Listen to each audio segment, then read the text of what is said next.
John Fott's promising golf career got destroyed by a devastating neck injury that left him unable to even look down at his feet. But what happened next turned this career-ending setback into something far greater than anyone could have imagined.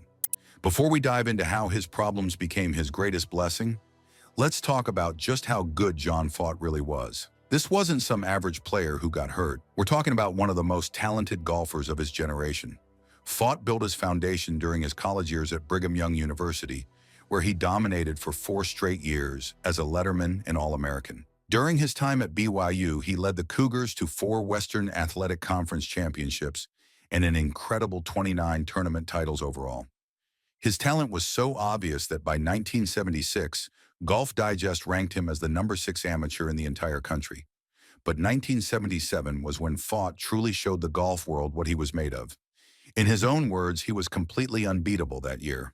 He won 22 consecutive matches, including a huge victory at the Trans-Mississippi Amateur, where he defeated future U.S. Open champion Scott Simpson. His crowning achievement came at the U.S. Amateur, where he demolished Doug Fischesser with a crushing 9-8 victory. This win solidified his status as one of the premier amateur players in the world.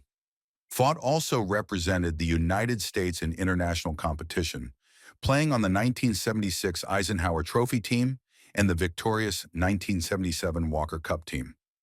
These were the kind of honors that only the very best amateur players ever received. When Fott turned professional in 1977 and joined the PGA Tour in 1978, expectations were sky high, and he didn't disappoint. His rookie season in 1979 was absolutely spectacular. He earned the PGA Tour Rookie of the Year award after achieving something incredibly rare: back-to-back victories in September, winning the Buick-Goodwrench Open and the Anheuser-Busch Golf Classic in consecutive weeks. Throughout his full-time career on the PGA Tour from 1979 to 1985, Fott accumulated a dozen top 10 finishes.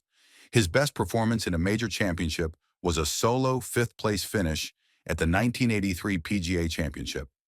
Everything seemed to be going perfectly for this rising star. Then disaster struck. Fott's promising playing career was cut short by a series of debilitating injuries to his back and neck in the mid-1980s. The most damaging incident happened while he was beating balls in Memphis, where he suffered a severe spine injury to his C5 and C6 vertebrae. The injury was so bad that he described being unable to look down at his feet. It was severe enough to require surgery in the early 1990s, followed by a grueling 3-year recovery period. But the physical problems were just part of the story. The economic realities of professional golf in the 1980s made things even worse. As Fott noted, if you weren't in the top 10, you weren't making much money at all. This financial strain, combined with the growing responsibilities of starting a family, forced him to make an incredibly difficult decision. Around 1985, he left the tour. The combination of physical problems, financial pressure, and his desire to be more present with his family led to his early retirement from competitive golf. For most people, this would have been the end of the story. A promising career cut short by injury and circumstances beyond his control. But John Fott had something different inside him. His departure from the tour wasn't just a consequence of injury. It was a thoughtful and calculated pivot toward a more stable and fulfilling career path. This pragmatic decision was likely helped by his educational background. As a graduate of Brigham Young University with a bachelor's degree in accounting, a field his father also worked in as a CPA, Fott was equipped with a methodical, business-minded perspective that complemented his passion for the game. What happened next was something that Fott himself admits was not by design. His transition from player to architect was what he calls a fortunate happenstance, a redirection of his passion for the game. With an accounting degree and no formal training in design, his entry into golf course architecture was completely unexpected. The pivotal moment came when he began working with Bob Cupp, a noted architect with whom he had developed a friendship in the early 1980s. Cupp became a critical mentor, telling Fott he had more talent than 95% of the people he knew in the field. This wasn't just empty encouragement. Cupp provided Fott with a decade of hands-on experience and a legitimate apprenticeship. This was the crucial distinction that separated Fott's career from those of other former players who simply lent their names to projects. He wasn't just trading on his reputation. He was learning the craft from the ground up. Fott eventually ran a branch office for Cupp in Portland, Oregon, before founding his own firm John Faught Design in Scottsdale, Arizona in 1995. Faught's architectural philosophy became deeply rooted in his extensive experience as a touring professional. Having played on courses around the globe, he brought a unique perspective to the art and science of design. He believes that the most successful golf courses are like obstacle courses that require a golfer to be thoughtful and strategic on every shot. He maintains that designing a course to be interesting and thought-provoking is a far greater achievement than simply making it hard through excessive length or severe green undulations. This approach prioritizes strategic playability and mental engagement, reflecting his understanding of the game from the inside out. A defining characteristic of Faught's design identity became his profound respect for the golden age of golf course architecture.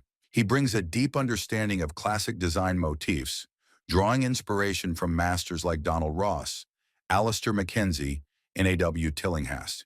He believes that modern designers often do more when they should be doing less, and considers the practice of extensive earth moving to be a bit arrogant. In his view, the natural land features created by nature are often superior to man-made alterations.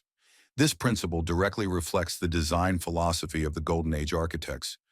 Over the course of his architectural career, he has worked on more than 50 projects, leaving a lasting mark on the golf course design community. His courses have won numerous awards, including Best New Course and Best New Renovation honors from leading golf publications like Golf Digest and Golf Week.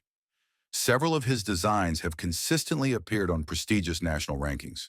The gallery's North Course was ranked on Golf Digest's America's 100 Greatest Courses list and was also listed multiple times by Golf Week as one of the best courses you can play in Arizona. The championship course at Sand Hollow Resort in Hurricane, Utah, has been named the #1 best course you can play in Utah by Golf Week for multiple years. The true measure of a great golf course architect is often the quality and number of championship events their designs can host. Faught's portfolio stands as a testament to this measure, with his courses having hosted more than 90 national championships since 1996.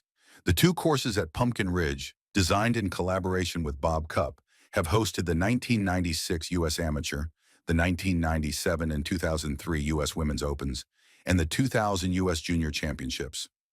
Faught's reputation within the golf course architecture community puts him in the upper levels of the industry.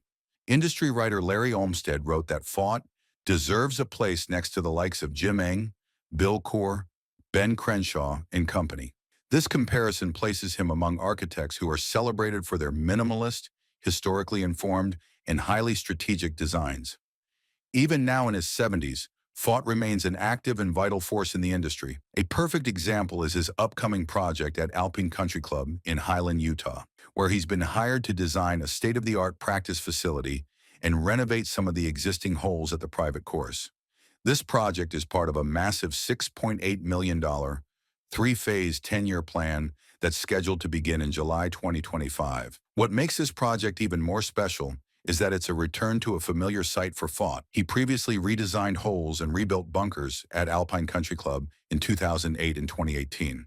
The long-term relationship with a client like Alpine Country Club proves Faught's enduring appeal and his ability to adapt his classic design ideas to the contemporary needs of modern golf clubs. The story of John Faught is a powerful example of how life's greatest setbacks can become our most meaningful opportunities.